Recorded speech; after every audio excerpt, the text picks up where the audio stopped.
Bienvenue dans Super Normal, le podcast qui explore comment retrouver, entretenir et optimiser sa santé sans tomber dans les extrêmes. Ici, on parle de sport, de nutrition, de récupération, de performance, mais surtout de ce qui compte vraiment. Comprendre, expérimenter et progresser durablement sans perdre de vue ton équilibre de vie. Aujourd'hui, on va parler d'un sujet un peu hors norme qui est la respiration et le froid et voir comment on peut l'utiliser au profit de notre santé, de nos performances dans notre vie.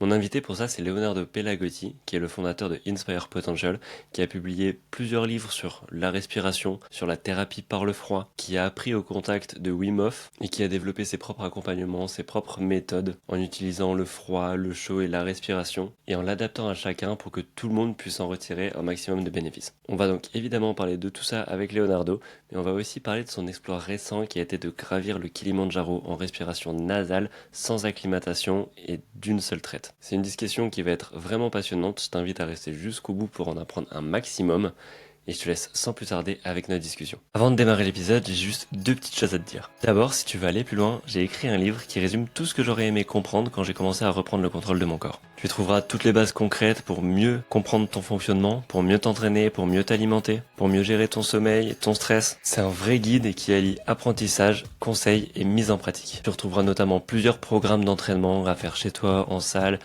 ou en course à pied, des mises en pratique concrètes au niveau de la nutrition, des tips facilement applicables pour mieux gérer ton sommeil, ton stress, douleur et éviter les blessures, mais surtout un challenge 21 jours qui va t'aider à mettre en pratique tout ce que j'ai écrit dans ce livre et qui va te remettre en relation avec une communauté réservée aux lecteurs dans laquelle tu pourras aller chercher de la motivation, partager tes résultats et discuter avec d'autres personnes dans ta situation. Il est dispo sur Amazon en version papier ou numérique.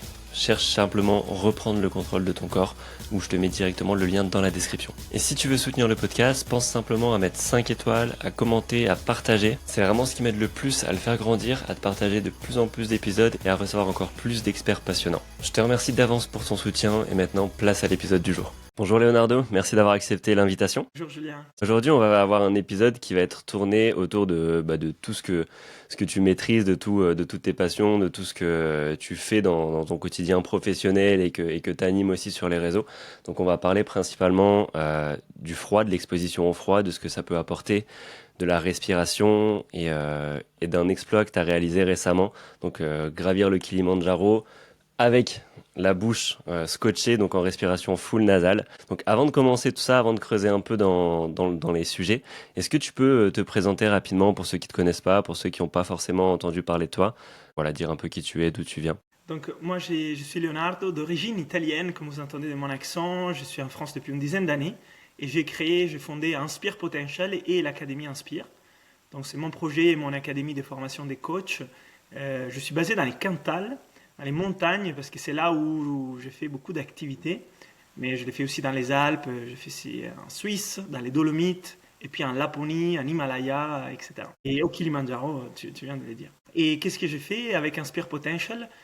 J'organise des retraites, des stages, formations, des team building, formations sportives, et avec les piliers sur lesquels je travaille, qui sont principalement la respiration, la thérapie par contraste, donc chaud et froid ensemble. Puis bien sûr, il y a aussi un aspect mouvement, nature, qui pour moi est assez important, et c'est pour ça que je suis en montagne moi-même, et j'organise les choses en montagne. Personnellement, j'ai un passé des gymnastes de haut niveau, au niveau national, puis je me suis mis au Kung Fu Shaolin, puis j'ai continué à creuser dans le monde du mouvement, et c'est en 2016 quand j'ai rencontré mon premier mentor qui était Wim Hof. Je me suis formé à sa méthode, à la méthode Wim Hof, où j'ai découvert l'effroi.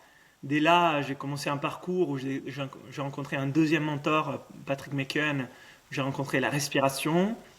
Et je suis devenu master instructeur pour ces deux méthodes, en aidant Patrick et Wim à partager ces méthodes en France et en Italie, parce que je suis aussi en Italie.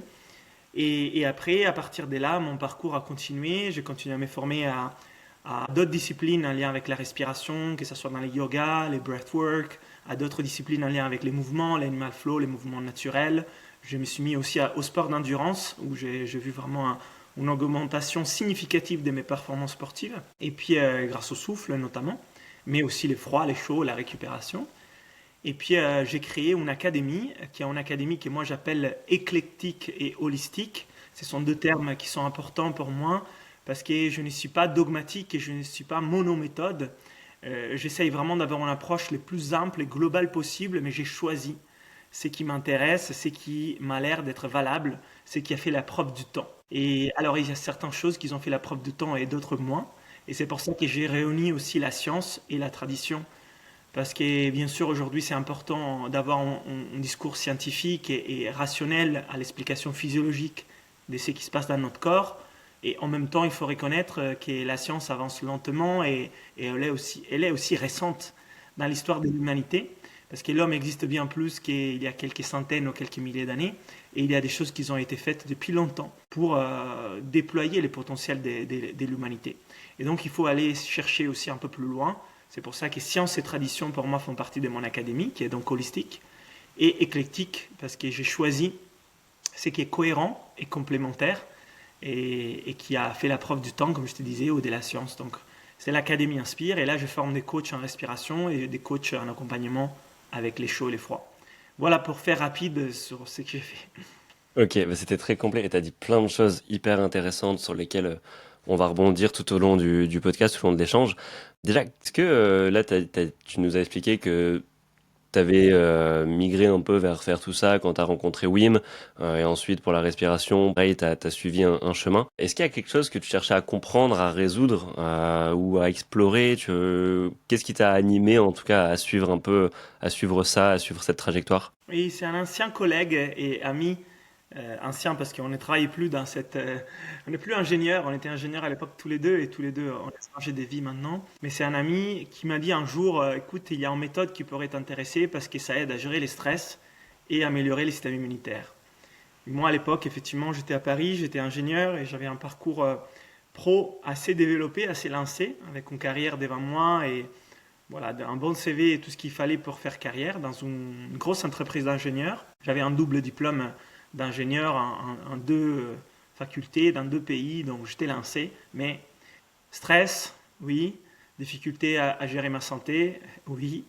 Et donc, même si j'étais jeune, à 25-26 ans, je faisais du sport et j'étais sportif, j'arrivais pas forcément à bien à me sentir bien en fait dans la vie de tous les jours. J'étais quand même heureux dans ma vie et tout, mais ce stress était trop présent par rapport à une vie équilibrée et santé trop fragile par rapport à un espoir de faire des belles choses dans sa vie. Donc mon ami me dit écoute, il y a cette méthode et puis il me donne un livre, c'était les livres de Wim. Et bien sûr j'étais réticent tout de suite hein, parce que moi je suis italien, je ne connais pas le froid.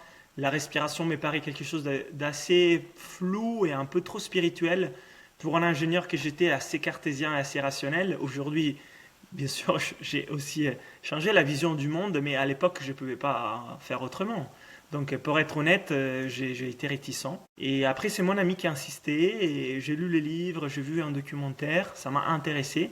J'ai commencé à pratiquer, j'ai pris la formation en ligne, l'ancienne formation en ligne, qui était assez peu pédagogique et assez, assez improvisée, Ok. à l'image du personnage de Wim Hof, mais voilà, ça m'a permis de découvrir des choses en faisant plein d'erreurs et en risquant aussi des fois avec mes mains et mes pieds des bains froids excessifs et tout ça, mais ça m'a permis de découvrir qu'il y avait cet élément de la nature qui est le froid, qui pouvait m'apporter un soulagement. Et j'ai commencé à faire des douches froides et à faire des exercices de respiration type hyperventilation Wim Hof dans la vie de tous les jours. Et dans l'espace de quelques semaines, j'ai vraiment vu les changements sur moi. Donc pour moi, la méthode Wim Hof, ça a été un point de départ pour résoudre mes problèmes de gestion du stress et ma santé. Mais après, dans les temps, j'ai dû changer mes protocoles de pratique et justement aller chercher les côtés holistiques, les côtés complémentaires. Parce que la méthode Wim Hof était un peu trop brute et un peu trop excessive. Et moi, j'y allais à fond et des fois, c'était pas adapté. Et donc, ça a été tout un parcours. Et maintenant, ça fait 9 ans hein, que je suis dedans. En France, je suis parmi ceux qui ont le plus d'expérience dans tout ça. Et j'ai vu ses limites aussi sur moi et ses excès. Mais ça a été un très bon point de départ.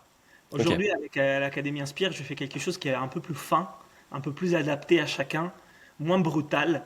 Un peu Euh, plus nuancé peut-être, ouais. Grâce à ces démarrages-là, qui est cette prise de conscience que les froids et la respiration peuvent être utiles dans ma vie, tout a démarré. Donc je suis toujours reconnaissant à ces mentors qui est Wim. Mais c'est vrai qu'aujourd'hui, je pratique des façons plus, je dirais, plus fines, comme ça. Ok, ça roule. C'est intéressant le profil justement, on retrouve souvent ça, profil plutôt ingénieur qui d'un seul coup revient un peu plus aux essentiels, à ce qui a du sens profond. Et c'est ce qui donne l'approche que tu as, c'est-à-dire une approche holistique où tu vas d'une part te baser sur la science parce que j'imagine que tu as quand même ce trait de personnalité où tu as besoin de concret, où tu as besoin de choses que tu comprends, mais en même temps tu laisses place, comme tu dis, aux traditions, aux choses qui existent, qui sont véhiculées depuis des centaines et des milliers d'années et qui sont toujours présentes, donc c'est certainement qu'il y a un intérêt, et ça donne un profil plutôt varié comme ça, et c'est souvent intéressant, et parmi les invités que j'ai reçus, on a souvent ce trait justement de la carrière d'ingénieur qui revient un peu aux bases et qui essaye de partager après ça avec les autres. Euh, et du coup, toi, c'était du coup initialement le froid. Pourquoi c'est un outil qui est puissant et en quoi c'est puissant pour le corps, en quoi ça a un intérêt justement d'aller chercher ça? Toi, tu dis que c'était plutôt par rapport à ta relation au stress, ça t'a aidé à prendre du recul par rapport à ça. C'est la seule fonction ou c'est bien plus grand? Déjà, apprendre à stresser, c'est quand même quelque chose qui aujourd'hui est fondamental, selon moi. On a tous des vies qui sont stressées de façon différente et euh, les, les stress n'est ni bon ni mauvais, ça dépend la dose, la quantité, notre capacité de réaction, notre capacité d'équilibre et de récupération. Et travailler avec un source comme l'effroi, qui est une source stressante mais contrôlée de façon progressive et méthodique, peut apprendre notre corps à gérer mieux les stress de toutes sortes. Il y a un mécanisme scientifique qui s'appelle l'adaptation croisée par rapport à des stress stimulants différents, stimuli stressants. Apprendre à gérer les stress, c'était pour moi vraiment un élément important grâce à des douches froides. Je voyais que mon corps avait plus de calme, plus de stabilité, moins des colères, moins de difficultés à gérer des émotions euh, hautes, dans les sens fortes, euh, qui était un peu aussi quelque chose qui arrive dans la vie de tous les jours, cette panique, cette angoisse, cette colère, cet énervement. Et quand je faisais ces douches froides, ça me permettait d'être plus calme, en fait, pour des heures. Et des fois, j'en faisais deux, une le matin et une le soir, parce que j'avais besoin de récalibrer ces stress. Donc, calmer les stress, c'était un des éléments importants. Et l'autre, c'était réduire l'inflammation. Ok. Et je Réduire rebondis. l'inflammation, c'est la base pour le système immunitaire.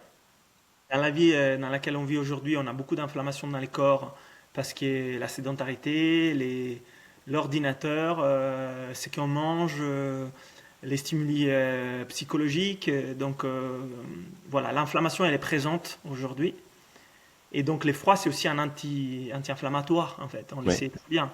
ouais. Alors, à juste dose, comme d'autres choses le sont aussi. Et après, voilà, donc ça, c'était les deux éléments qui m'ont permis vraiment de démarrer. Mais une autre chose qui m'a beaucoup plu, c'était la confiance en mes capacités, en ma force, en ma résilience, vis-à-vis aussi des Ta saisons. capacité à surmonter ce moment, c'est ça?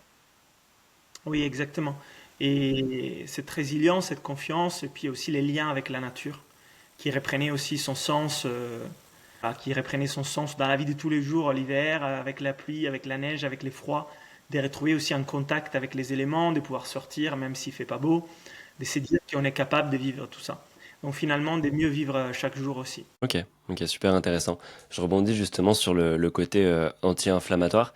Et je t'avoue que c'est une petite réticence que j'ai moi par rapport, tu vois, au bain froid, parce que quand tu fais du sport et tu veux justement, ça va être intéressant parce que toi, t'as eu ce passé, enfin, t'es encore sportif, mais t'as eu ce passé aussi de grands sportifs. On pourra parler justement de ce que tu fais au quotidien là comme sport. Mais du coup, cette partie anti-inflammatoire, elle a tendance, en tout cas quand c'est pris par médicament ou autre, quand tu veux réduire une inflammation, c'est un peu contre-productif pour l'adaptation. Tu vois, l'adaptation de tes tissus musculaires, l'adaptation de tes tissus tendineux, ça va stopper l'inflammation et tout le processus d'amener du sang, d'amener les acides aminés nécessaires pour réparer les corps, ça va se stopper et on se rend compte que plusieurs jours, plusieurs semaines après, on n'a plus autant de protéines dans la surface, par exemple si c'était un muscle ou autre, que si on n'avait pas pris d'anti-inflammatoire.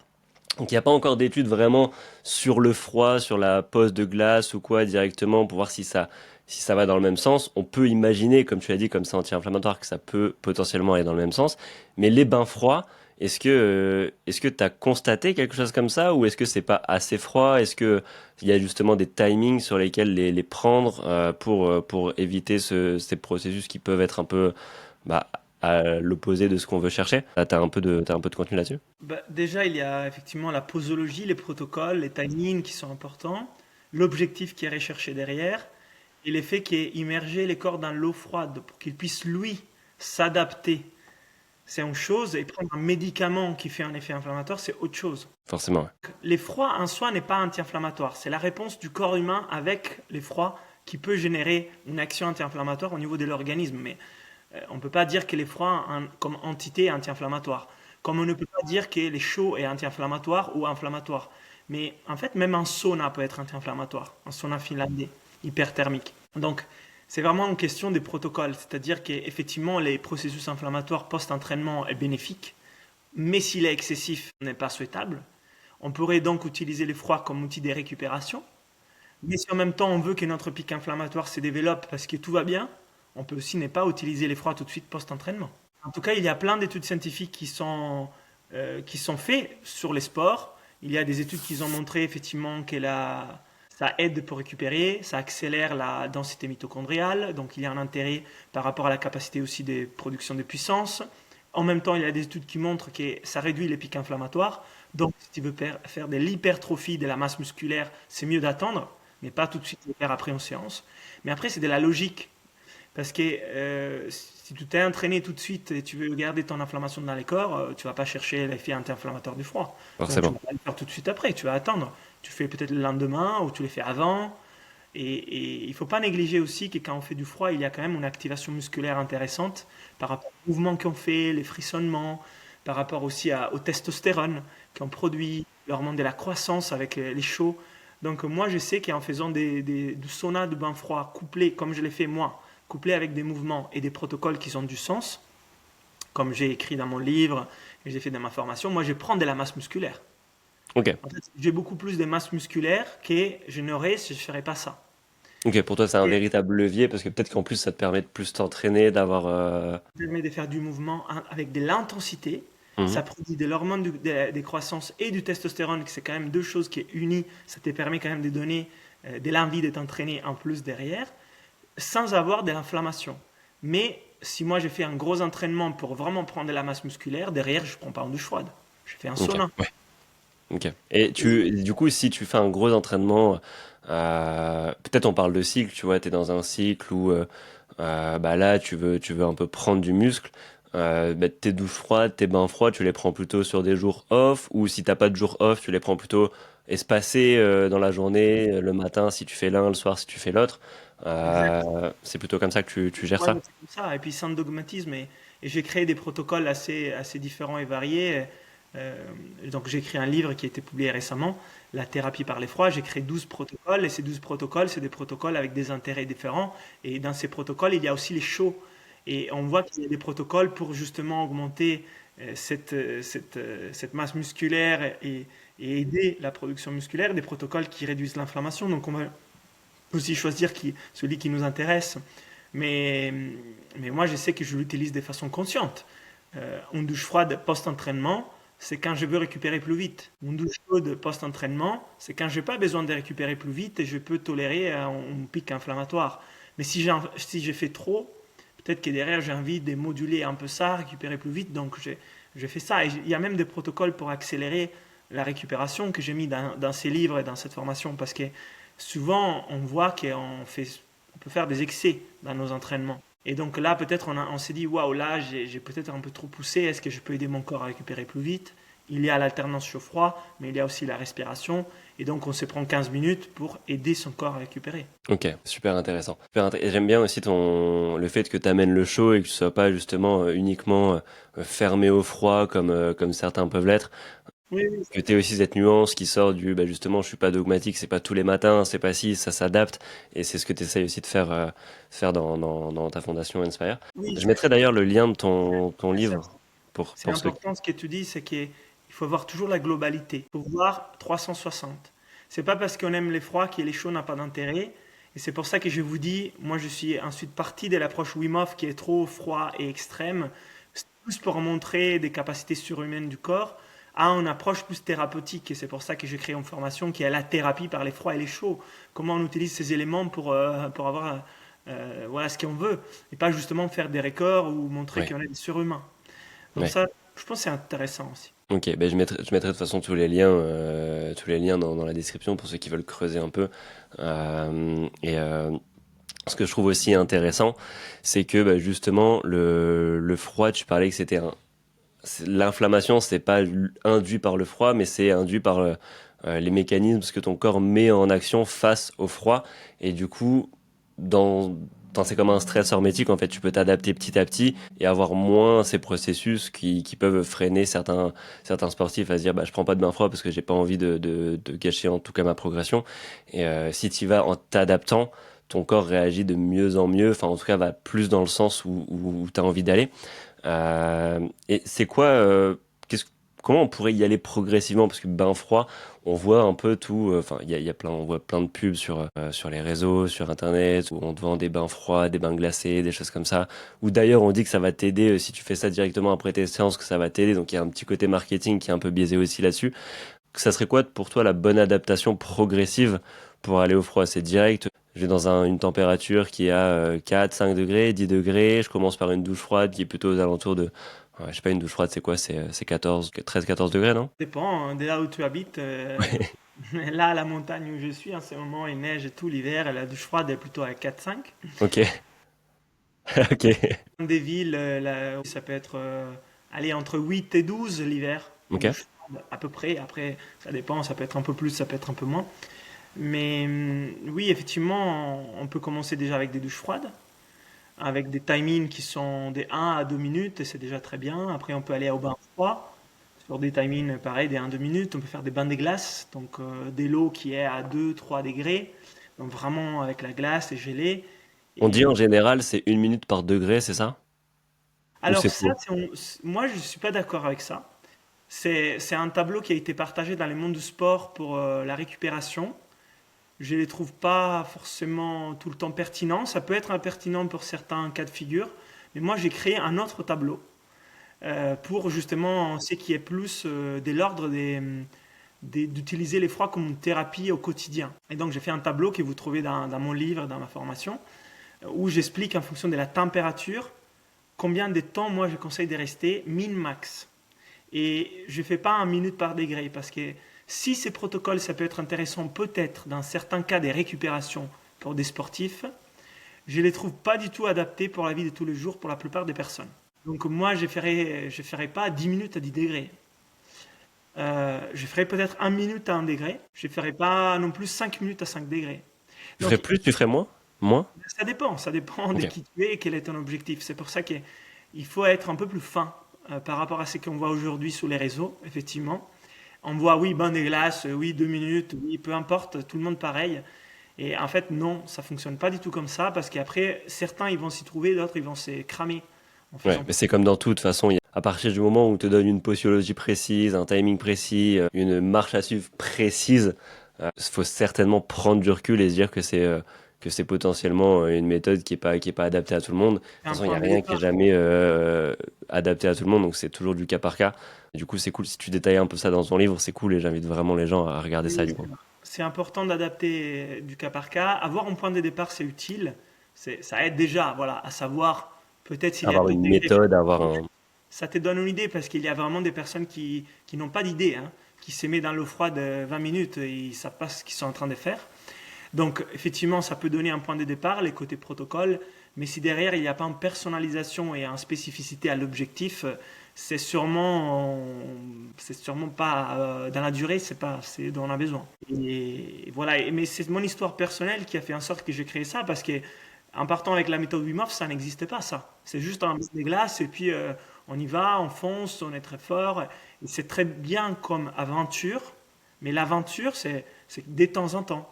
Et c'est pas thérapeutique dans la vie de tous les jours, pour la plupart des gens. Sauf si tu es quelqu'un comme Wim Hof. Mais voilà, la plupart des gens ne sont pas comme Wim Hof.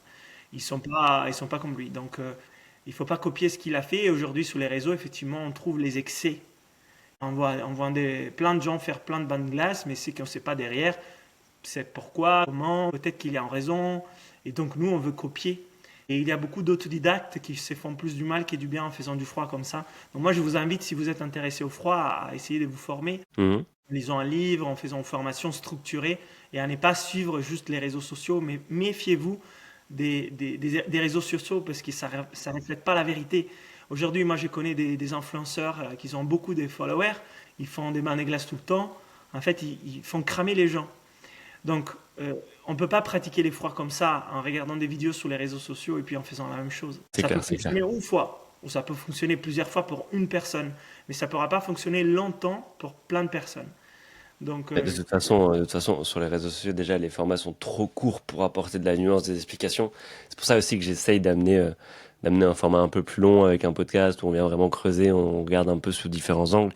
Et de toute façon, ce qui est vraiment optimal, c'est soit de se former, comme tu dis, de prendre le temps de se former, de prendre le temps de creuser, même si on veut pas se former de manière payante, c'est d'aller, comme tu dis, lire des livres, d'aller fouiller un peu sur des sources, vérifier les sources. Et si on veut pas prendre ce temps, c'est de se faire accompagner. J'imagine que tu fais justement des accompagnements. C'est pareil quand tu veux te mettre au sport, de prendre un coach, quand tu veux perdre du poids. Enfin, c'est pareil pour tout. Soit on prend le temps de se former et on est sûr des informations, soit on n'a pas le temps et j'invite à se faire accompagner pour être sûr de ne pas perdre du temps.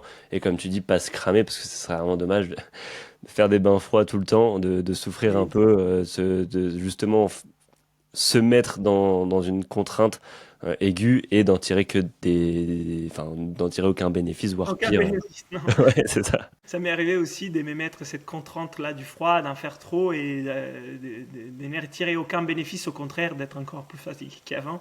Dans des moments où j'ai commencé avec la méthode Wim Hof, parce que justement, c'est pas adapté et c'est pas sur mesure. Mais oui, alors effectivement, il y a des ressources payantes et des ressources gratuites. Si vous allez sur ma chaîne YouTube, il y a plein de vidéos gratuites. Après, voilà, il y a des stages et aujourd'hui, je forme des coachs. Je Ok. forme des coachs en accompagnement sur les froids et les chauds parce que justement, je vois ce qui se passe.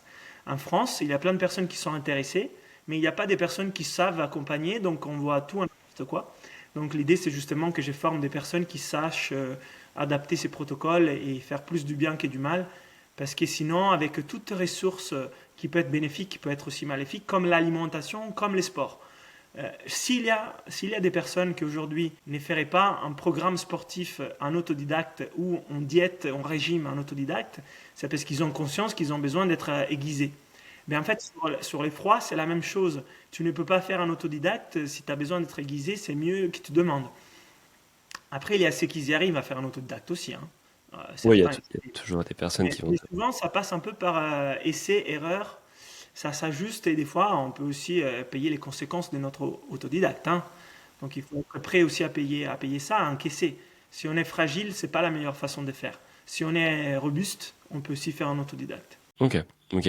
Et est-ce que tu aurais un petit protocole pour commencer rapidement sans prendre trop de risques, le temps de recevoir ton livre peut-être par exemple, le temps de creuser un peu plus? Oui, moi je vous conseille une douche froide.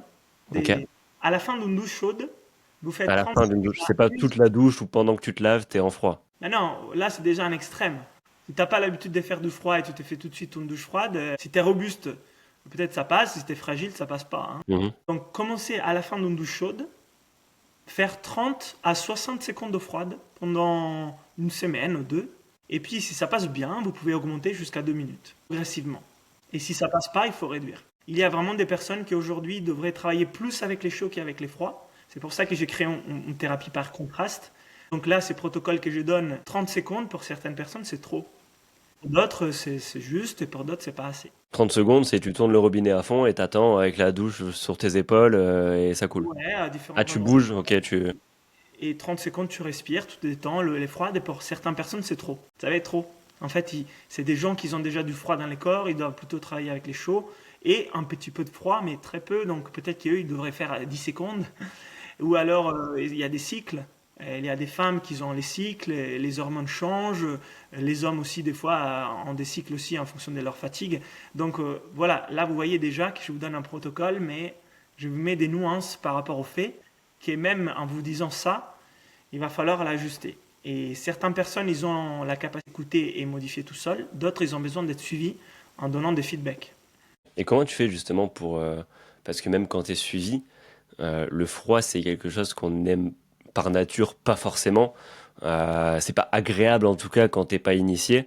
Comment tu fais pour dissocier la personne qui dit non, non, non, je peux pas, à la 10 secondes, c'est trop, c'est pas possible, je suis pas bien après, et pour qui c'est réellement vrai, ou pour qui bah, c'est juste qu'elle arrive pas à tolérer un petit inconfort, que son échelle tu vois, de résistance par rapport à l'inconfort est pas du tout la même qu'une autre personne. Comment t'arrives toi à différencier ça? Après, moi, je donne un protocole à suivre en général. Quand on donne les étapes, on dépasse justement cette difficulté de ne pas être capable de sortir de sa zone de confort. Donc, en général, derrière, il y a une vraie réponse de l'organisme en voyant ses vraies capacités et pas juste les mentales qui bloquent au niveau je veux rester dans ma zone de confort. Mais attention, si le système nerveux est très fragile et la personne est dans l'incapacité de sortir de sa zone de confort, c'est un signal à écouter. Parce que si la personne est au niveau où elle n'arrive même pas psychologiquement à se dire qu'elle peut sortir 10 secondes de sa zone de confort, là, la fragilité est profonde. Donc, il faut travailler pas avec l'effroi, mais avec la respiration ou avec d'autres choses pour que son système nerveux soit capable de tolérer au moins 10 secondes de sortie de la zone de confort. Et de vouloir la faire passer en force avec tous les outils, etc., c'est peut-être de la faire cramer, cette personne.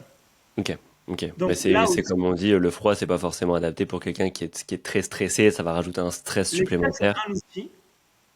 Et peut-être que là, cet outil, c'est pas le bon moment. Peut-être il faut passer par les chauds, peut-être il faut passer par la respi d'abord. Moi, de toute façon, de façon systématique, quand j'accompagne quelqu'un, je l'accompagne d'abord avec la respi et après avec les froids chauds. Je Ok, commence jamais d'abord la respiration. parce que la respiration, ça donne vraiment un aide au système nerveux. Mhm. Ok, Moi, tous mes stages, tous les accompagnements, toutes mes formations, ça commence par ça. Et ça serait difficile pour certains de ne pas passer par ça. ok, ok, super intéressant. Mais justement, avant d'aller creuser dans la respiration et voir pourquoi justement c'est indissociable et même c'est antagoniste, euh, qu'est-ce que tu vas chercher de différent avec le chaud? Parce que tu vois, le chaud, pour certains, ça peut, y a pas forcément d'inconfort, il n'y a pas d'adaptation, en tout cas imaginable. Le chaud, c'est agréable, tu te plonges dans un sauna, enfin, tu vois, tout ça, c'est des choses qui semblent agréables. Qu'est-ce Pas que pour tu tout vas le monde, hein. chercher? Pardon? Pas pour tout le monde. C'est vrai? Il y a des personnes qui souffrent dans les saunas, je t'assure que la Ok, chaleur est aussi challengeante pour certaines personnes. ok. Donc généralement c'est plus réconfortant Mhm. effectivement la chaleur, que ce soit un bain nordique hyperthermique à 40, 42, 43, 44 ou un sauna à 70, 80, 90, ça peut être réconfortant, mais il y a certaines personnes qui dans les chauds ils ont du mal avec les rythmes cardiaques, avec la respiration, c'est pas facile pour tout le monde. Ok. Et donc, dans un bain hyperthermique, le but, ça va être de justement arriver à réguler sa respiration pour redescendre son rythme cardiaque. C'est vrai que quand on se plonge dans un bain thermique ou autre, on peut avoir cette sensation du cœur qui s'accélère fort. Et c'est ça que tu vas essayer de réguler? Oui, il y a la notion des températures, aussi des touchés, du chaud, donc des sensibilités des récepteurs de la peau. Donc, il y a une notion de calmer la réponse du système nerveux avec les souffles par rapport vraiment à la perception de la chaleur. Parce qu'on n'a pas tous l'habitude, hein. Déjà à 42, 43, 44, ça peut piquer, hein, ça peut Ouais, presque c'est vrai faire que mal. ça, c'est déjà des températures qui sont élevées. Donc peut-être que voilà, ça prend un peu de temps, peut-être qu'il faut y aller progressivement, juste en sortant, en rentrant pour que les corps s'y habituent. Après, dans un bain nordique, généralement, c'est plus la détente du système nerveux, c'est plus l'apaisement qu'on cherche. Dans les saunas, il y a des mécanismes, des chocs thermiques similaires à la glace. Un sauna à 80-90 au 100 degrés, il y a des mécanismes qui sont analogues à ceux du froid. Donc en fait, la biologie humaine, elle est faite pour trouver les mêmes bienfaits dans les chauds extrêmes que dans les froids extrêmes. La plupart, pas tous, bien sûr. Et c'est pas exactement la même chose de s'exposer au chaud que s'exposer au froid par rapport à comment le corps répond. Mais certaines réponses anti-inflammatoires, système immunitaire, certaines hormones sont similaires. Et donc on pourrait se dire que finalement, peut-être que c'est pas le bain de glace, c'est les saunas avec lesquels tu vas commencer ton protocole. Et donc c'est pour ça que dans ma formation de la thérapie par contraste, il y a certains protocoles qui commencent par les chauds et pas par les froids. Ok, ok. Et ça, Ah, si t'as pas de sauna chez toi, c'est adaptable avec une douche ou c'est compliqué? si, tu peux commencer par une douche chaude. C'est ce que je vous ai dit tout à l'heure.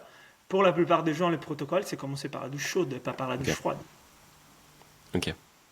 Et ça, c'est parce que j'intègre une potentielle fragilité. Il y aura sûrement des gens comme toi qui pourraient commencer avec une douche froide. Mais si moi je dis, OK, commence par une minute de douche froide, il y a sûrement des gens qui ne sont pas à mesure de commencer par une minute de douche froide, ou alors qui se font violence pour le faire. Et je vous assure, ce n'est pas l'objectif de se faire violence, parce qu'on se fait déjà violence sur plein d'autres choses.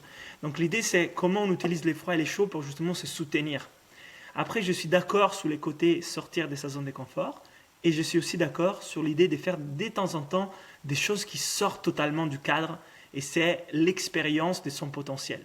Mais ça, on le fait dans un stade où moi j'accompagne les gens et je vois comment ils répondent.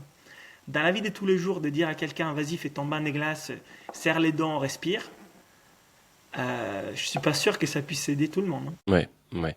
Mais tu vois, tu prends mon exemple et moi, je suis pas, moi, j'aime pas ça de base. Tu vois, le froid quand je fais des saunas, aller après dans le bain froid, quand tu fais, c'est des choses que j'aime pas. J'essaie de le faire, mais pour l'instant, j'y prends pas trop de plaisir. Et tu vois, j'ai un spa chez moi dehors que j'utilisais principalement pour le chaud. Et là, les températures baissent et je vois que le spa le matin, il est entre, ça dépend, il peut être à 4 comme il peut être à 8. Est-ce que ça serait déjà trop, par exemple, d'essayer d'aller s'immerger plutôt que prendre une douche froide et d'aller dans cette eau-là? Est-ce que ça serait déjà un stress qui est trop d'immerger ton corps directement dans cette température ou Ça, je sais pas, ça dépend de toi, ça dépend de ce que tu cherches, du temps que tu as à disposition, de ta maîtrise du froid. C'est sûr que déjà faire un bain froid à 4, c'est un bain de glace, hein, parce que moins de 5 degrés, pour moi, on part des températures autour de la glace, hein. À 8, c'est déjà autre chose. Et en même temps, sortir dehors, faire un bain froid, c'est pas la même chose que faire une douche dans ta salle de bain, hein. Sauf si ta salle de bain elle est à 3 degrés, hein. Chose qui m'arrive à moi dans mon chalet, mais généralement ta salle de bain elle est plutôt à 15 ou même plus, donc c'est pas du tout les mêmes environnements. Donc oui, c'est plus engageant, mais c'est pas non plus la même chose. Donc peut-être que des fois ça peut être bien. Ben, en tout cas, moi je les vois dans mes stages, j'ai des personnes frileuses qui arrivent, qui n'aiment pas le froid, ils n'y arrivent pas, ils ne le font pas. Et moi, en un week-end, je transforme ces personnes. Et, mais parce que c'est pas parce que moi je leur apporte quelque chose d'incroyable, c'est juste que j'échange leur leur perception? façon de faire, leur vision du froid, je leur donne des protocoles et finalement ils sont capables. Ce week-end, je viens de terminer un stage ici dans les Cantal. Là, en ce moment, il neige et quand même il fait froid pour faire un stage d'initiation. C'est une personne qui est arrivée, qui a jamais fait du froid. Il faisait -7 les premiers jours du stage. Elle me dit, moi je sais pas, je vais pas y arriver, je fais pas de froid, j'aime pas, je suis frileux, blablabla. Donc je lui donne, on fait la respi, un stage, hein, on est un groupe. On fait la respiration, je lui donne le protocole, et elle fait son premier bain dans les lacs. Il y a la neige hein, autour du lac, donc c'est froid. Les lendemains, on va dans une cascade, la cascade est gelée, c'est une cascade de glace. Et pour y aller, il faut marcher 100 mètres dans la nature, sur la glace, et elle y va pieds nus. Je Ok. lui dis, tu peux mettre tes chaussures. Elle me fait, non, non, je suis pieds nus. Elle va pieds nus, elle se baigne dans la glace, elle revient pieds nus, et elle est très bien. Elle finit son stage les derniers jours, elle marche 30 minutes torse nu dehors, il faisait zéro, puis il se baigne dans les lacs, et puis il me dit, voilà, maintenant j'adore le froid, et je vois comment c'est possible ça. Parce qu'il y a un changement profond qui est stimulé par les stages, par l'expérience immersive que nous faisons. Donc, ça ne serait pas du tout la même chose si je lui dis à cette personne, elle m'a jamais vu, elle est chez elle, elle est frileuse, elle n'aime pas le froid, et je lui dis, vas-y, fais ton bain à 4 degrés, respire. Comme toi, tu me demandes de faire. C'est pas la même chose en fait. Elle est Ouais. venue Il vivre y une a cette notion expérience. de, il est venu chercher quelque chose, il y va de son propre gré et on lui impose pas quelque chose qui va contre en soi sa volonté. Exactement. Et en plus, elle bénéficie de l'énergie, des ressources qui sont mises à disposition par l'ambiance qui est créée par les stages. Et ça, c'est pas négligeable. Parce que les ressources qui sont données par ce type d'immersion ne sont pas les ressources que tu trouves chez toi tout seul, en t'efforçant après avoir vu un vidéo sur YouTube. Donc, mais vraiment, parce que les ressources que ton corps utilise, il les utilise pour être capable de réussir à faire ce qu'il a à faire. Donc, même si c'est une ressource psychologique, c'est une ressource. Donc, ne négligez pas ça. C'est pour ça que vraiment, si on a envie de s'y mettre, c'est souvent bien de vivre une expérience immersive, au moins 2 3 jours, dans les cadres où quelqu'un vous guide pour ensuite retirer des ressources aussi psychologiques et pas que techniques. Parce que la ressource technique d'un livre, d'une formation en ligne, c'est super. Pour plein de personnes, c'est suffisant. Mais pour d'autres personnes, ils ont besoin aussi de la ressource psychologique et émotive qui va avec. Et dans l'hormèse, dans tout ce qui est adaptation au stress, c'est pas négligeable. On peut pas faire semblant. Si cette ressource émotionnelle et psychologique n'est pas acquise par la personne est en train de passer en force. Et donc ça demande beaucoup plus des ressources énergétiques, physiologiques au corps pour faire la même chose. Donc c'est pas pour vous dire venez faire un stage parce que j'aime bien faire des stages, c'est parce que vous n'avez pas les mêmes ressources. Très intéressant. Mais c'est bien d'avoir justement cette nuance et de comprendre que tout le monde est différent et que tout le monde a sa façon de s'adapter. Et comme tu dis, le protocole, c'est quelque chose à prendre avec du recul, à adapter. C'est pour ça que c'est bien d'être suivi et on comprend très bien que à travers ton discours, tu veux pas absolument convaincre tout le monde de venir te voir, mais c'est justement expliquer qu'il y a de l'individualisation et que tu peux pas donner comme ça un protocole, quelque chose d'universel qui corresponde à tout le monde sans avoir derrière de potentielles retombées négatives. Donc ça, on comprend très bien, t'inquiète pas. Feedback. Euh, Et Dis-moi, des feedbacks de la personne. des feedbacks, Et ouais, non mais clairement. par exemple, je peux te dire, vas-y Julien, tu peux essayer de faire ces protocoles, si ta piscine est à 4, fais ceci, fais cela. Mais si derrière, moi, je ne sais pas comment tu as réagi, comment tu l'as vécu, et j'adapte pas avec ton feedback, c'est aussi, il y a un manque. Donc même si moi, j'ai fait des coachings individuels avec des sportifs, des hauts niveaux, ou des chefs d'entreprise, parce que j'en fais très peu, pour être honnête, je n'ai pas beaucoup de temps de faire des coachings individuels. Mais même si je fais ça et derrière, j'ai pas de feedback, je peux pas continuer parce que ça serait aller un peu à faire des suppositions. Et en fait, ça se trouve que cette semaine-là, la personne, elle est vraiment en difficulté avec son travail, et elle a un gros stress et tout. Et si moi, je n'ai pas son retour d'énergie, son retour d'envie, son retour de comment en fait elle se sent, et je lui donne un protocole qui, moi, je pense, bah oui, il est jeune, il a 35 ans, il est sportif, donc je lui donne ça, c'est peut-être pas les bons protocoles. Et vous savez très bien que dans les sports, c'est pareil. Si vous faites une préparation au marathon, et vous donne un course des 21 km à faire à allure du marathon, je sais pas, parce que vous devez vous préparer. Mais en fait, que émotionnellement vous n'êtes pas bien, ou vous avez fait un gastro la veille, et en fait, mais c'est vrai, vous prenez pas en compte ça, et vous faites vos entraînements, qu'est-ce qui va se passer? Que vous risquez de vous blesser ou de tomber malade. Alors ça, c'est logique, et tout le monde aujourd'hui, avec ce que j'ai dit, je pense qu'il est d'accord. Et pourquoi, en fait, on ne fera pas pareil avec la thérapie par les froids, les chauds ou d'autres choses? Ça se passe pareil, en fait, pour le corps. C'est toujours un stimuli stressant qui produit une adaptation comme l'exercice physique. Ok, et qui apprend dans la globalité de son environnement, qui est ta Oui, vie, ton quotidien, tes contraintes, et pas juste une application. exactement. Mais c'est intéressant, du coup, je reviens sur la partie respiration. Qu'est-ce que la respiration va amener justement à tout ça pour simplifier l'intégration, pour anticiper justement enfin, c'est quoi le rôle vraiment de la respiration à travers tout ça? Alors après, là, on ouvre les vrais sujets, selon moi, c'est les vrais fils rouges Ok? et la vraie puissance que nous avons, c'est la respiration. Là, on parlait de la pointe de l'iceberg visible, la thérapie de froid et du chaud, qui est magnifique et qui fait parler et qui est stimulante. Mais les fondations de tout ça, c'est la respiration. Et moi, j'en suis vraiment convaincu. Après, plus directement, la respiration peut nous permettre de nous chauffer, de mieux faire circuler. Ça apaise notre système nerveux pour être dans un état plus équilibré et prêt à faire face à un monde externe qui change, donc à s'adapter. Et si on ne peut pas s'adapter, bah, c'est difficile de travailler avec les stress, hein. De toute façon, ça part de là, hein, l'adaptation. Donc, la respiration est vraiment la base. Et là, on ouvre un chapitre qui est immense, celui de à quoi ça sert apprendre à respirer. Et apprendre à respirer, c'est apprendre à respirer dans la vie de tous les jours, mais aussi faire des techniques. Mais c'est les deux choses. C'est ni l'un ni l'autre. C'est les deux choses. On ne peut pas que faire des techniques et puis mal respirer dans la vie de tous les jours. Et en même temps, on peut respirer bien dans la vie de tous les jours, mais des fois, on a besoin aussi d'utiliser une technique. Ok. Et Pas la comment tu même dois chose. respirer dans la vie de tous les jours? Alors moi, je donne un acronyme pour faire vite, hein, parce que là, pareil, Ouais, c'est des cours qui bien sûr. prend des jours, hein. Mais Bien sûr, on comprend de toute l'acronyme façon. que vous allez vous rappeler, c'est LSD. Donc on respire less, slow and deep. Donc une respiration légère, lente et profonde par les nez. Ça, c'est comment on devrait respirer dans la vie de tous les jours et en dormant aussi. Et pour la plupart des cas, aussi en faisant du sport. Ok. Et puis, par exemple, on peut suivre le nombre de respirations par minute si on a une montre connectée ou t'as un chiffre autour duquel on devrait tourner ou autour duquel ou non, c'est pas cool de donner un chiffre. Non, parce qu'en fait, ça dépend de l'intensité du sport qui est en train de faire, non? Tu marches Non, je parle au repos, au repos. Enfin, quand tu travailles, si par exemple tu checkes ta montre, là, ok, je suis à 17 respirations par oui, oui, minute. la fréquence respiratoire au repos, on peut la suivre. Oui. Et, et là aussi, moi, j'ai créé donc des tests des respirations et un de ces tests, c'est la fréquence respiratoire. Au repos, une fréquence respiratoire optimale, c'est une fréquence respiratoire à moins de 8 respirations Ok, minutes.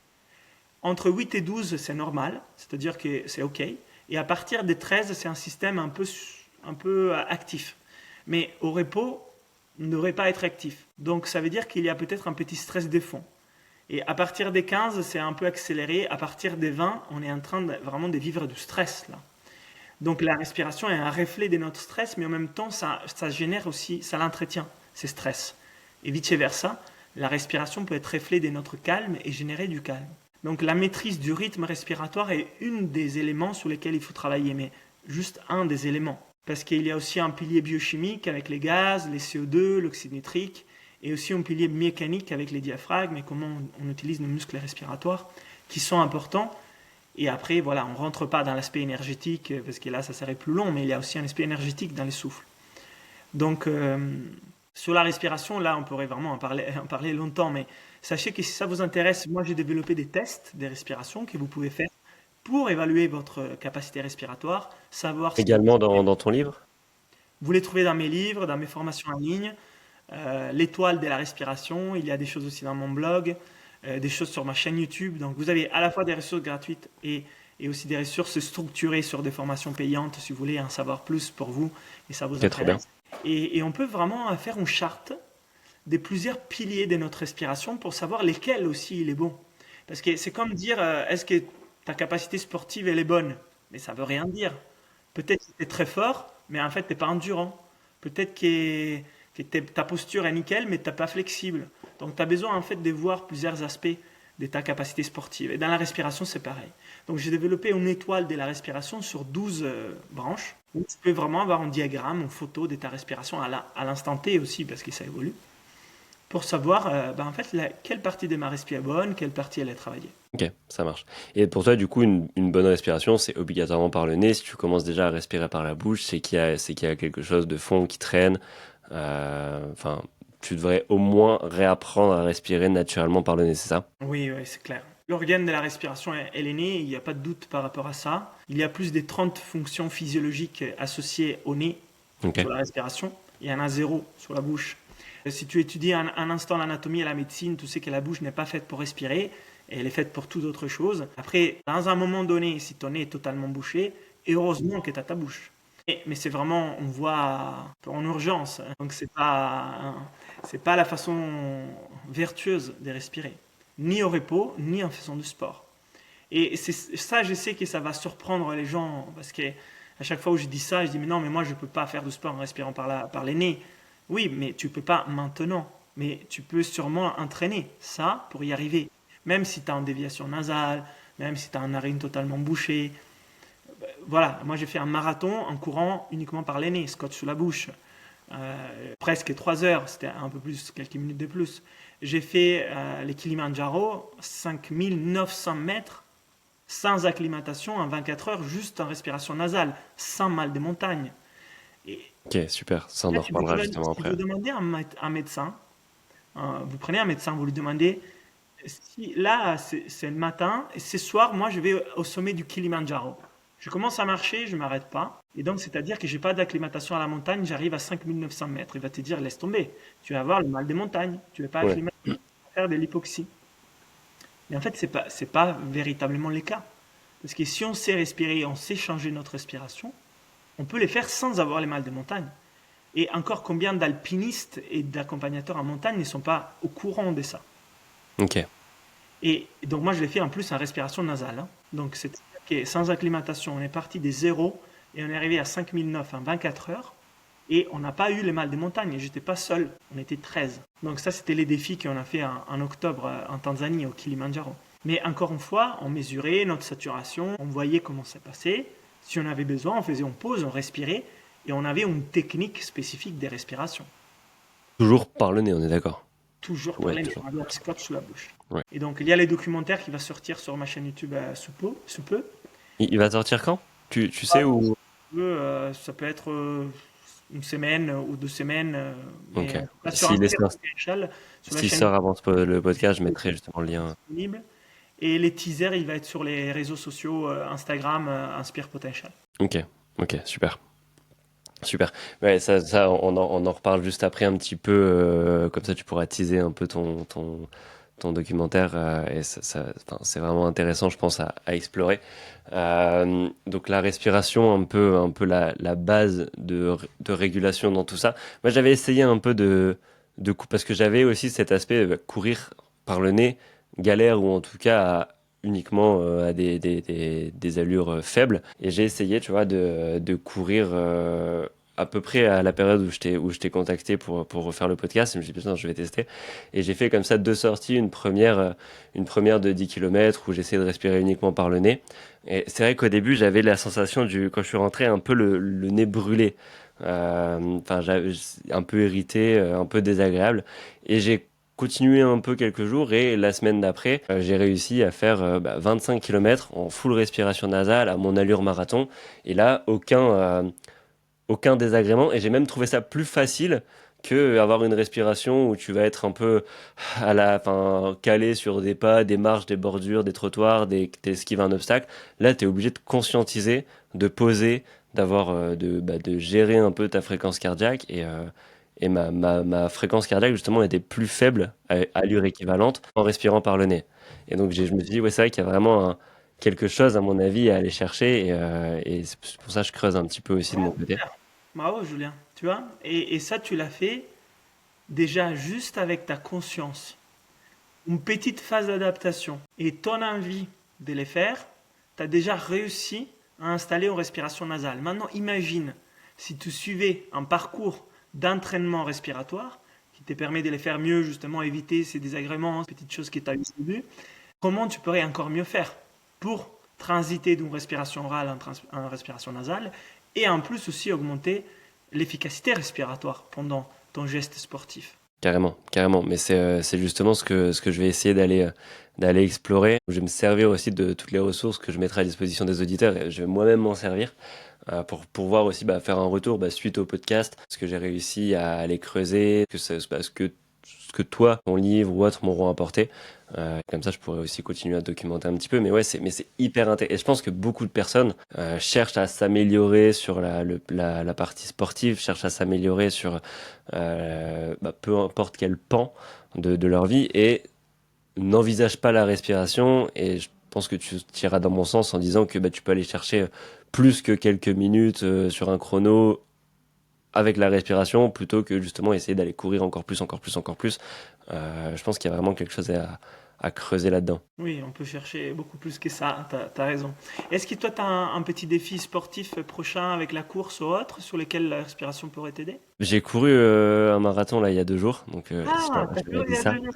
Et tu as réussi à faire un peu un nasal? Sur le premier semi, après on a eu une pente à 5% pendant 2 km et demi. Et là, du coup, même moi ici, j'ai pas du tout travaillé de dénivelé. Donc rien que la pente en soi, elle était dure à encaisser. Et après, du coup, j'ai plus réussi à tenir. J'étais un peu plus dans le rouge, mais j'aimerais bien aller, si j'en refais un, par exemple, l'année prochaine, ça serait cool, pourquoi pas, d'essayer de faire en respiration nasale et de battre mon temps. Ça pourrait être intéressant, ouais. Bah oui, c'est clair. Je pense que tu pourrais vraiment faire un petit cas d'étude sur toi, comme moi j'ai fait sur moi, pour transiter en respiration nasale, faire tout un marathon, voir comment ça se passe. Alors après, je sais pas, je connais pas si tu as l'habitude de faire des marathons ou pas, mais même en termes de récupération, derrière, on récupère bien plus vite, avec beaucoup moins de dégâts, si pendant la marathon, on a bien respiré. Ça, c'est sûr. Ok, ok. Ouais, niveau, tu veux dire musculaire, niveau tout ça, c'est plus, Niveau t'as un musculaire, terreau plus fertile à la récupération. ah bah oui, moi c'est clair. Moi je me Ça, rappelle, ça a un lien avec le fait que tu utilises plus ou moins de CO2, plus ah bah t'es oui, plus de lactate. Ça a un lien vraiment sur donc ça? tu restes plus aérobique. De toute Ok. façon, tu restes plus aérobique. Les structures sont moins sollicitées en inflammation. Il y a moins de stress oxydatif. La ventilation est plus efficace. Donc oui, tu es plus économe aussi. Donc il y a moins d'RES et moins d'énergie dépensée. Mais j'avais fait, pareil, là aussi, il y a les documentaires de mon marathon en respiration nasale sur ma chaîne YouTube. Ouais. Ouais, c'est vrai que tu avais fait un marathon sans trop de préparation, il me semble, J'en ai fait deux. Les premiers, c'était pas des préparations à la à course, la course, ouais. mais avec la respi, et je l'avais fait en respiration nasale. Et donc ça, c'était les premiers défis. Les deuxièmes défis, c'est préparation à la course et préparation à la respiration. Scotch la bouche, respiration nasale, pour aller chercher les 3 heures. Après, j'avais fait quelques minutes de plus parce que voilà, j'avais pas forcément bien maîtrisé Ces la 3 heures, fin. c'est même avec la bouche, c'est déjà un sacré chrono. Ouais, c'était bien, surtout que moi, je suis pas un grand coureur à la base, hein. C'est pas mon sport. Donc, j'avais jamais fait des marathons avant des façons sérieuses et je m'étais entraîné 2 mois pour le faire. Donc je sais qu'il y a pour ceux qui sont des bons coureurs, vraiment des belles marges aussi pour s'amuser. Alors moi j'avais gagné 45 minutes hein, par rapport au premier et au deuxième parce que bah, je partais des loin. Et puis tu as Quelqu'un qui est rajouté déjà, l'entraînement sportif en plus. bah oui, quelqu'un qui est déjà très bon, très bien entraîné, il va pas gagner autant, mais il va quand même gagner un petit peu. Moi je sais qu'il y a des gens qui n'arrivent pas à franchir la barrière de 3 heures, mais en fait il faudrait juste qu'ils se mettent à respirer et ils les prendraient ces 5 à 10 minutes, hein. C'est totalement faisable. Donc après, je ne sais pas si c'est un objectif ou un objectif de personnes qui nous écoutent.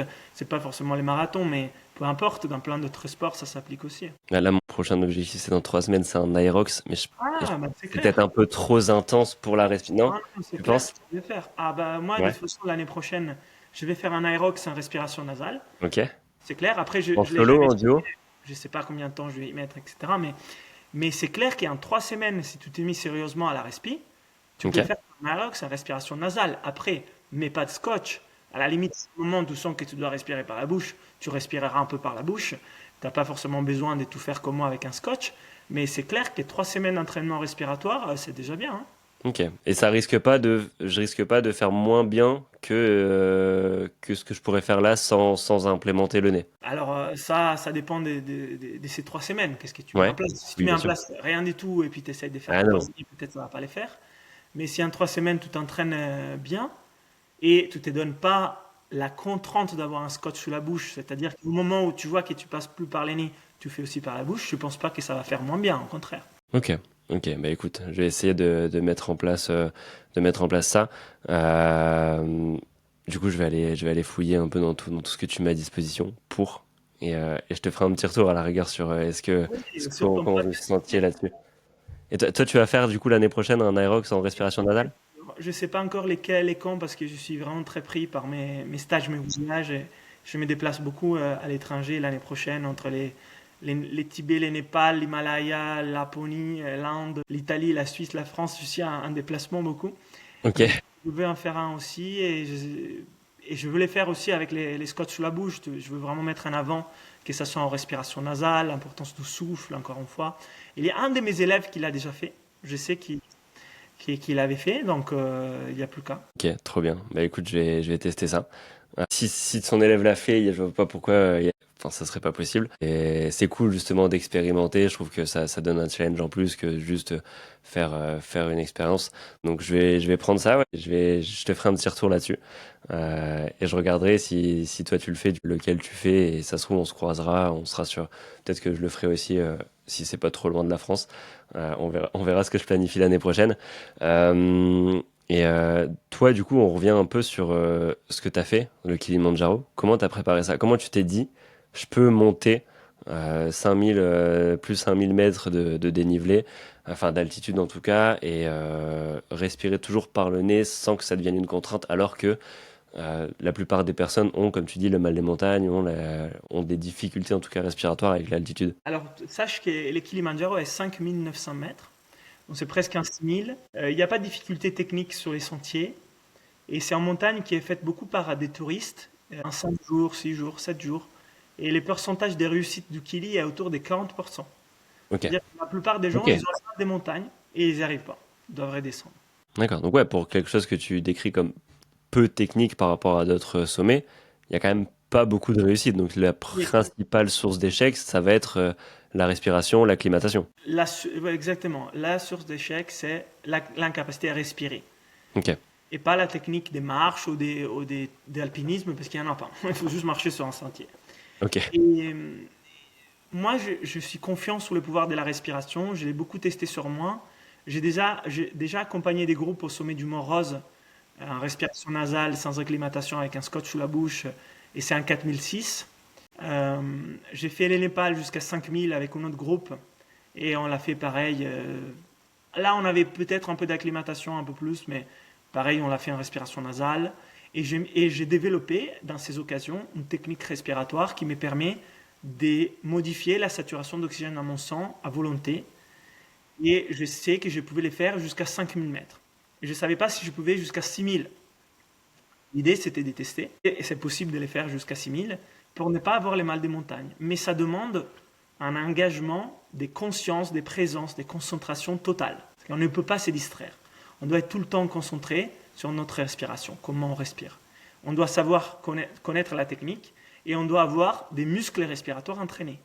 Donc avant d'aller là-bas, moi j'ai entraîné mon groupe pendant environ 2-3 mois à des exercices de respiration et puis on s'est retrouvés là-bas. On a continué à faire des exercices de respiration et pendant toute la montée, je l'ai guidé sur la respiration. Donc c'était quand même assez costaud pour moi parce que j'avais à m'occuper de moi et du groupe. Mais ça montre que c'est vraiment faisable parce qu'il y a même des personnes avec très peu d'entraînement physique. Ils avaient plus de la soixantaine. Avec une respiration entraînée, mais sur 3 mois, pas des années, ils sont arrivés à 5005 quand même, sans mal des montagnes. Après, à 5005, ils ont fait demi-tour par des raisons de fatigue, parce qu'on l'a fait sans pause. Nous, on a fait marche du bas jusqu'en haut sans pause. Donc c'est quand même, ça commence à être intense pour les gens. Mais du coup, je sais que voilà, c'est faisable. Cette première année, j'ai pris un groupe qui était voilà, un groupe de personnes que je connaissais. Mais l'année prochaine, je ramène un groupe en octobre et je l'entraîne pendant plusieurs mois. Voilà, donc 6 mois à l'avance, je commence à leur donner des exercices et des choses à faire pour qu'on puisse vraiment arriver là-bas et du bas jusqu'en haut sans acclimatation. Et je répète, on ne fait pas des chambres hypoxiques avant, on fait pas en montagne faire des 3000 ou des 4000, on ne va pas dormir en altitude, on n'utilise pas des machines qui simulent de l'hypoxie dans l'air, on n'a pas tout ça. Parce que ça, c'est de l'acclimatation. Même si on ne va pas au Kili avant dormir en altitude, si on fait des chambres hypobariques ou alors des tentes hypoxiques, etc., ça, c'est de l'acclimatation. Ouais, Nous, on fait forcément. pas tout ça. On n'utilise que la respiration pour y arriver. Et si en plus si on était acclimaté, ça serait plus simple. Donc on ne fait pas ça. On marche, on ne court pas, on marche. Et on va les faire en marchant dans un temps plus rapide et toujours sans mal de montagne en utilisant la respiration pendant ces défis. Et ça va être notre record du monde. Parce que c'est qu'on a fait, nous là, en groupe, scotch sous la bouche, respiration nasale, sans acclimatation, et je répète, chambre hypobarique, parce que des personnes disent, bah moi j'étais pas en montagne, mais en fait ils étaient avant et ils simulaient l'hypoxie dans une chambre. Et ça c'est de l'acclimatation. Ça a été jamais fait. Et donc ça c'est un nouveau record du monde, donc je suis en train de les valider avec Guinness. Et c'est 24 heures, donc c'est pas très rapide par rapport à d'autres qui l'ont fait en courant, avec leur acclimatation bien sûr. Personne ne l'a jamais fait dans ces conditions. Ok, super Donc intéressant. l'année prochaine on va refaire, on va encore être plus rapide. Et j'en avais discuté un peu avec Steve que j'ai reçu sur un podcast. Bon, j'en avais discuté en off, mais pareil, ouais, enfin, il disait que c'était hyper intense comme, enfin, à vivre en tout cas comme expérience. Et en tout cas, ouais, on avait discuté sur le fait qu'il avait réussi, que bah, tout le groupe avait suivi et c'était vraiment, ça avait l'air vraiment intense et vraiment intéressant au niveau tant introspectif qu'expérimentation à vivre, quoi. Belle expérience, ouais. Steve était dans les groupes. Et tu vois, là, en discutant, tu me parlais de juste, enfin, c'est une question qui me vient en tête, qui a pas forcément lien avec le Kili, mais qui peut servir un peu pour certaines personnes. Tu parles de l'acclimatation, du fait d'apprendre à respirer, à utiliser bah, tout son potentiel, en tout cas respiratoire. Euh, les personnes peut-être qu'il y a des anciens fumeurs qui nous écoutent, ou autres, qui sont un peu limités par la respiration. T'accompagnes aussi des personnes comme ça, où il y a des personnes qui auraient des résultats, qui retrouvent en tout cas une capacité respiratoire si elles étaient essoufflées au sport. Est-ce que c'est pas, enfin, on peut leur dire que c'est pas définitif, qu'elles peuvent en tout cas améliorer ça? Ils peuvent récupérer, ouais. Même les fumeurs de longue date, ils peuvent récupérer leur capacité pulmonaire en arrêtant de fumer et en Ouais, faisant des forcément, marches. déjà ça c'est la première étape. Mais oui, oui, j'ai reçu des personnes qui ont fumé pendant des décennies et puis ils ont arrêté. Ils peuvent récupérer leur capacité respiratoire et c'est une bonne nouvelle. Après, c'est pas immédiat, mais c'est faisable. Ok, ouais, c'est avec du travail. En tout cas, si elles ont jamais en plus travaillé leur respiration avant, il y a que du plus à aller chercher. Oui, oui, c'est clair. Ok, super. Eh bien, écoute, on a fait un bon tour, je pense, en tout cas pour initier le sujet, pour aborder la respiration, le froid. Est-ce qu'il y a des choses que tu aurais aimé préciser, que tu aurais aimé qu'on aborde rapidement et tu le donnes en axe d'ouverture, peut-être pour aller documenter soi-même, quelque chose qu'on n'aurait pas abordé et qui est quand même essentiel? Après, la respiration, on a juste effleuré hein, ces mondes. Ouais, forcément, mais tu m'as dit que c'était un sujet C'est très ça. vague. Si ça vous Et intéresse, un deuxième podcast, si les écouteurs, hein, ils ont envie, juste sur la respiration. ouais, carrément, ça peut être super intéressant. Si, dites-le en commentaire d'ailleurs. Comme ça, si on voit qu'il y a du sens à faire un épisode uniquement sur la respiration, on le fera. Et qu'est-ce qu'on pourrait aborder? Des méthodes, des protocoles, des choses directement applicables dans le quotidien, c'est ça? Oui, exactement. Des techniques. Ouais. Ok, super. Super. C'est vrai que quand j'avais écouté un podcast avec toi, tu parlais de respiration, c'est vrai que je me suis dit, ok, c'est intéressant. C'est que la respiration, c'est pas forcément lié à l'introspection ou autre. Et toi, tu donnais des choses, je veux dire, la respiration de l'abeille, je crois, où ça a un but uniquement de purification ou d'appréhender telle ou telle période de l'année. Et c'est pas justement uniquement de la méditation, uniquement un temps calme, uniquement une introspection. Ça a aussi des fins médicales, avec des gros guillemets, hein, mais ça a des fins d'optimisation et d'amélioration, en tout cas, de soi. Oui, tout à fait. Super, super. Eh bien, écoute, je te remercie beaucoup du temps qu'on a passé ensemble. J'ai essayé de respecter un peu les délais et comme tu as dit, si on veut refaire un épisode sur la respiration, on pourra et il y a de quoi parler, je pense, enfin, j'en suis sûr, il y a de quoi faire un deuxième épisode. Merci. Euh, Si on veut te retrouver, donc déjà on a parlé de ton livre, on a parlé de ta formation, de tes accompagnements. Qu'est-ce que je mets comme lien pour des personnes qui veulent aller plus loin avec toi? Inspire Potential, que ce soit YouTube, Instagram ou site internet, tout s'appelle Inspire Potential. Et là, vous trouvez des ressources gratuites et des formations structurées et payantes en fonction de vos envies, que ce soit sur le froid, la respiration, les stages en présentiel. Donc il y a vraiment plein de propositions qui sont faites et il n'y a plus qu'à choisir. Ok, super. Bah écoute, je mets tous les liens en description. Et puis si le documentaire sur le Kili sort, je mettrai le lien aussi, comme ça fera une, un épisode bis à aller écouter après celui-là. Super. Super. Et ben merci pour ton temps. Merci Gilles. Merci beaucoup. Je mets fin à l'enregistrement. Hop.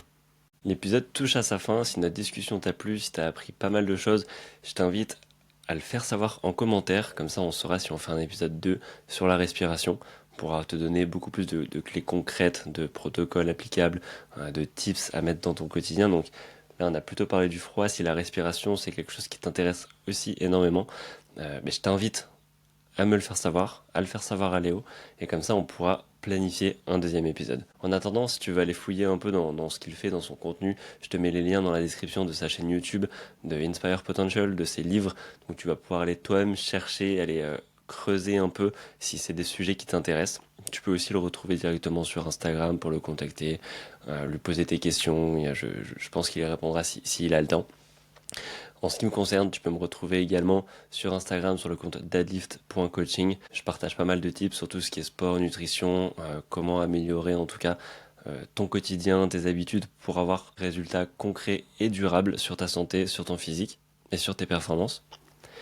Si tu veux qu'on discute de tes objectifs, des contraintes, de ce qui te bloque actuellement dans ton quotidien, je te mets un lien également sous cet appel pour pouvoir prendre rendez-vous avec moi. Donc c'est un appel qui est gratuit, qui t'engage à rien. On va simplement discuter de toi, de ton environnement, de ce que tu veux et ce que tu cherches à accomplir. Je verrai si je peux t'apporter mon aide. Je te donnerai sûrement quelques tips, des choses qui sont directement applicables dans ton quotidien. Et si ça fait sens pour toi qu'on travaille ensemble sur l'atteinte de tes résultats, ben, ça serait avec grand plaisir. En attendant, si l'épisode t'a plu, je le répète, tu peux mettre 5 étoiles sur le podcast. Il y a vraiment que ça qui m'aide à avoir des invités toujours aussi passionnants et d'autant plus passionnants comme aujourd'hui avec Leonardo. C'est ce qui m'aide également à continuer à produire et à partager un maximum de contenu que tu peux avoir accès gratuitement. Donc vraiment, si tu peux prendre le temps de mettre 5 étoiles, de commenter, de partager l'épisode, peu importe sur quelle plateforme tu écoutes ça. Ça me rend un grand service et ça m'encourage à continuer. Et en attendant, je te souhaite une bonne semaine et on se dit à lundi pour un prochain épisode. Ciao.